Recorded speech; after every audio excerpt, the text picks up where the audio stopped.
Hi friends, this is Bhavani. சவால்களை சந்தர்ப்பமாக்கணும். அதாவது நமக்கு கிடைக்கிற சவால் லைஃப்பில் நிறைய பேருக்கு நிறைய ஆப்பர்ச்சுனிட்டிஸ் கிடைக்காது. ஆனால் ஒரு சிலருக்கு சில ஆப்பர்ச்சுனிட்டிஸ் கிடைக்கும். ஆனால் நம்ம என்ன பண்ணுவோம், அந்த ஆப்பர்ச்சுனிட்டிஸ் என்ன அப்படின்னு பார்த்தீங்கன்னா நமக்கு கிடைக்கிற ஒரு மிகப்பெரிய சவால். சரியா? எல்லாரும் எல்லா விஷயத்தையும் அவ்வளோ சீக்கிரத்தில் எடுத்து பண்ணிட மாட்டாங்க. ஏன்னா அதில் ரிஸ்க் இருக்குது அப்படின்னு சொல்லுவாங்க. ஸோ நமக்கு கிடைக்கிற சவாலை நாம் ஒரு சந்தர்ப்பமாக, நமக்கு கிடைச்ச ஒரு சான்ஸாக நம்ம மாற்றணும். மாற்றுறதுக்குள்ள அந்த மனப்பக்குவம் இருக்குது பார்த்தீங்களா, அதுதான் நம்மளோட வெற்றியின் முதல் படி. முதல் படி என்னென்னா, ரிஸ்க் எடுக்கிறதுக்கு ரெடியாக இருக்கணும். அது நம்மள நிறைய பேர் யோசிக்கிறோம். கரெக்டாக? ஸோ சவாலை எப்படி சந்தர்ப்பமாக மாற்றி நம்ம லைஃப்பில் நாம் வெற்றி பெறணும் அப்படிங்கிறத மட்டும்தான் நாம் யோசிக்கணும். நம்ம சேனலை யாராவது சப்ஸ்கிரைப் பண்ணாமல் இருந்தீங்கன்னா சேனலை சப்ஸ்கிரைப் பண்ணிவிட்டு வீடியோவை ஃபுல்லாக பாருங்கள். எனக்கு தெரிஞ்ச விஷயத்தை நான் உங்ககிட்ட ஷேர் பண்ணுவேன். அதுதான் நம்ம சேனலோட நோக்கம். சரியா? இப்போது எல்லாருமே எப்படி ஆசைப்படுறோம், எப்பவும் ஜாலியாக இருக்கணும். இப்போது காலையில் எழுந்திரிச்சோமா, ஒரு ஜாப் போகிறோமா, கரெக்டாக போயிட்டு நைட்டு வந்துட்டு நம்ம சாப்பிட்டோம், தூங்கணும், ஜஸ்ட் என்ஜாய் பண்ணுறோம். அப்புறம் வீக்கெண்ட் ஆனால் வெளியே போகணும். இந்த மாதிரி நம்ம எப்போவுமே என்னது, ஒரு கம்ஃபர்ட் ஜோனில் நம்ம ஃப்ரீயாக இருக்கணும். எந்த விதமான ரிஸ்க்கும் எடுக்கிறதுக்கு அவ்வளோ சீக்கிரத்தில் யாரும் ரெடியாக இல்லை. ஏன்னா ஒரு ஒர்க் போனோமா, நம்ம வேலை பண்ணோமா, அவங்க சேலரி கொடுத்துருவாங்க. இதே இது பிஸ்னஸ் அப்படின்னு சொல்லிட்டு நம்ம இறங்கணும் அப்படின்னு வச்சுக்கோங்களேன், ரிஸ்க்கு. ஸோ அவ்வளோ சீக்கிரத்தில் அந்த ரிஸ்க்கை நம்ம எல்லாருமே எடுக்க மாட்டோம். சிம்பிளாக ஒன்றுங்க, நம்ம ஒர்க் பண்ணிகிட்டு இருக்கும்போதே சைடில் உங்களோட கிடைக்கிற எக்ஸ்ட்ரா டைமில் ஒன்று நீங்கள் எந்த ஜாபில் இருக்கீங்களோ அதை விட பெட்டராக நீங்கள் க்ரோ ஆகிறதுக்கான வேலைகளை நீங்கள் நிச்சயமாக பண்ணுங்கள். இல்லை பிஸ்னஸ் ஸ்டார்ட் பண்ணணும் அப்படிங்கிறது ஐடியாவா, அதையும் நீங்கள் ஒர்க்கில் இருக்கும்போதே பண்ண ஸ்டார்ட் பண்ணிடுங்க. கொஞ்சம் கொஞ்சமாக அந்த பிஸ்னஸ் க்ரோ ஆக ஆக ஃப்யூச்சரில் உங்களுக்கு நீங்கள் பண்ணிகிட்ருக்க ஒர்க்கே உங்களுக்கு தேவைப்படாது. ஏன்னா இப்போது உடனே நம்ம ஒர்க்கை தூக்கி தூர போட முடியாது. கரெக்டாக? எல்லாருக்குமே எல்லாம் கரெக்டாக அமைஞ்சிடாது. ஸோ சிலர் என்ன பண்ணணும்னா அவங்களுக்கான முதல் படியை அவங்க தான் உருவாக்கணும். ஸோ அந்த மாதிரி தான் நிறைய பேர் லைஃப்பில் இருக்கும். ஸோ நம்ம தான் அதை என்ன பண்ணணும், உருவாக்கணும். வாய்ப்புகள் இல்லை அப்படின்னு சொல்லிட்டு நம்ம எப்போவுமே யோசிச்சுட்டே இருக்கக்கூடாது. நம்மளோட டைமை வேஸ்ட் பண்ணிகிட்டே இருக்கக்கூடாது. அந்த வாய்ப்பை நிச்சயமாக நம்மளால் உருவாக்க முடியும் அப்படிங்கிற நம்பிக்கையில் நம்ம அந்த வாய்ப்பை உருவாக்கணும்.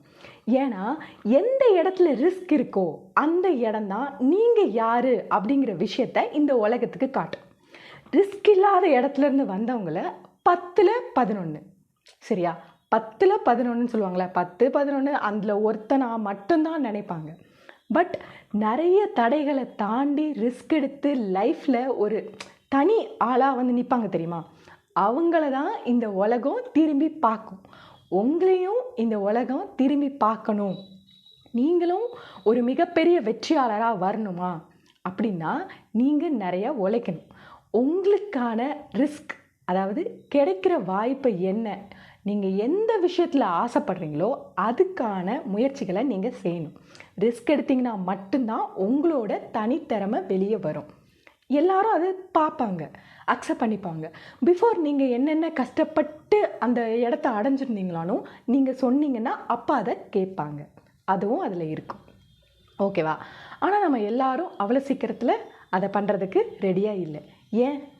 சிம்பிளாக நம்ம ரிஸ்க் அப்படிங்கும்போது ஒரு 4 விஷயம் தெரியும்.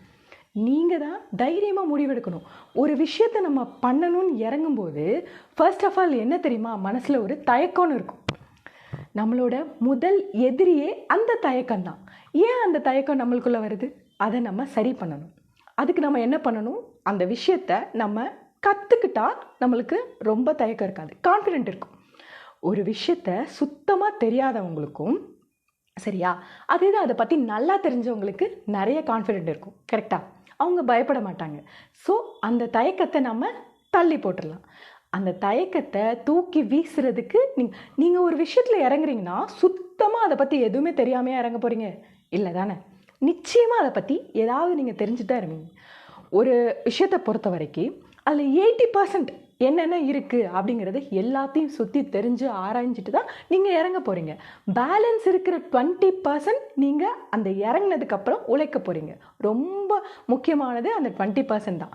அதில் நீங்கள் எந்த அளவுக்கு ஃபோக்கஸ் பண்ணுறீங்களோ அந்தளவுக்கு உங்களுக்கு கண்டிப்பாக ரிசல்ட் கிடைக்கும். தயவு செஞ்சு நீங்கள் செய்யணும்னு ஆசைப்பட்ட விஷயத்த வச்சுட்டே இருக்காதீங்க, பண்ணுங்க, செஞ்சு பாருங்க. ஏன் தெரியுமா? இப்போ ஒருத்தங்க 2 டிகிரி படிக்கிறாங்க. 2 டிகிரி முடிக்கிறதுக்கு 5 இயர்ஸ் ஆகுது அப்படின்னு வச்சுக்கோங்களேன். 5 வருஷத்தில் அவங்க என்ன கற்றுக்குறாங்களோ அதை விட அதிகமாக அவங்க ஒர்க் போன பிறகு ஒரு 6 மாதம் வேலை பண்ணுவாங்க பார்த்துங்க, அவங்கக்கிட்ட நாலேஜ் அதிகமாக இருக்கும். ஒரு விஷயத்த நீங்கள் இறங்கி செஞ்சு பார்க்கும்போது மட்டும்தான் உங்களுக்கு நிறைய விஷயங்கள் தெரிய வரும். இன்னொரு முக்கியமான விஷயம், எப்போவுமே உங்ககிட்ட அந்த பசி உணர்வு இருந்துகிட்டே இருக்கணும். அந்த பசி உணர்வு கொஞ்சம் கூட குறைஞ்சிடக்கூடாது, அதாவது கம்மி ஆகிடவே கூடாது. அது ஆயிடுச்சுன்னு வச்சுக்கோங்களேன், உங்களால் லைஃப்பில் ஒரு நெக்ஸ்ட் லெவலுக்கோ நீங்கள் ஆல்ரெடி செஞ்சிட்டு இருக்கிற வேலையுமே கண்டினியூ பண்ண முடியாது. ஏன்னா ஜெயிக்கணும், நம்ம பண்ணணும், ஒரு வழி மூடிச்சுன்னா அதுக்கான நெக்ஸ்ட் வழி என்ன அப்படின்னு சொல்லிட்டு யோசித்து நம்ம இறங்கி செய்யணும்னு முடிவு பண்ணால் மட்டும்தான் நம்மளால செய்ய முடியும். அதுக்கு பேர் தான் அந்த பசி. எனக்கு வேணும், நான் அதை அடைஞ்சே ஆகணும் அப்படிங்கிற ஒரு பசின்னு சொல்லுவாங்க. அது நமக்கு குறைஞ்சிச்சின்னு வச்சுக்கோங்க, நம்மக்கிட்ட இன்ட்ரெஸ்ட் இருக்காது. இன்ட்ரெஸ்ட் இல்லைன்னா ஜெயிக்க முடியாது, அது ரொம்பவே கஷ்டமாயிடும். ரிஸ்க் இருக்க தான் செய்யும். எந்த ரிஸ்க் எவ்வளோ கஷ்டம் வந்தாலும் நீங்கள் அதை செய்யணும். ஃபர்ஸ்ட் ஆஃப் ஆல், ஒரு பசங்க எப்படின்னா சின்ன வயசில் இப்போது அவங்க படிச்சுட்டு இருக்காங்கன்னு வச்சுக்கோங்களேன், படிக்கும்போதே அவங்க பார்ட் டைம் ஜாப் இந்த மாதிரி வேலைகள்லாம் போகிறாங்கன்னு வச்சுக்கோங்க. எல்லார் வீட்லேயுமே அதை அக்செப்ட் பண்ண மாட்டாங்க. ஏன் அப்படின்னா, படிச்சுட்டு ஒரு ஜாப் போகணும் அப்படிங்கிறது தான் அப்பா அம்மாவோட மெயின் ஆசையாகவே இருக்கும். அவங்களுக்குன்னு சில பிஸ்னஸ் பண்ணணும், இந்த மாதிரி செய்யணும், இதில் நம்ம பெரிய ஆளாக வரணும், இதை படிச்சுட்டு இந்த வேலை நம்ம பையன் பண்ணக்கூடாது அப்படிங்கிற மாதிரி தாட் நிறைய பேருக்கு இருக்கும். அப்படிலாம் கிடையாது. படித்தவங்க படிக்காதவங்கிறதுலாம் முக்கியம் இல்லை, அனுபவம் தான் ரொம்ப முக்கியம். லைஃப்பில் என்னென்ன விஷயங்களை நம்ம கற்றுக்குறோம் அப்படிங்கிறது தான் முக்கியம். எதுவுமே படிக்காதவங்களும் செம்மையாக இங்கிலீஷ் பேசுவாங்க, ஏன்னா அவங்க கற்றுக்கிட்டு பேசுவாங்க. Practice is make a perfect man அப்படிங்கிறத நம்ம எப்போவுமே மறந்துடக்கூடாது. ஸோ அந்த மாதிரி நம்ம சின்ன வயசுலேருந்து சில வேலைகளை பண்ணும்போது அப்போ நம்மளை சுற்றி இருக்கிறவங்களாம் என்ன சொல்லுவாங்க, இந்த மாதிரி ஒரு வேலை பண்ணுறா அப்படின்னு. ஸோ மற்றவங்க என்ன பேசினாலும் சரி, அதையும் நம்ம எடுத்துக்கக்கூடாது. நம்மளோட எய்ம் நம்ம அதை கற்றுக்கணுமா, அதெல்லாம் கூட ரிஸ்க்கு தான். நம்ம என்ன பண்ணுறோம், செதுக்குறோம். அந்த மாதிரி டைமில் நிறைய ப்ராப்ளம்ஸ் நமக்கு வரதான் செய்யும். அவங்க யார் என்னென்ன பேசினாலும் அதை பண்ணக்கூடாது. நம்ம காதில் போட்டுட்டு இருக்கவே கூடாது. அது நமக்கு தேவையும் இல்லை.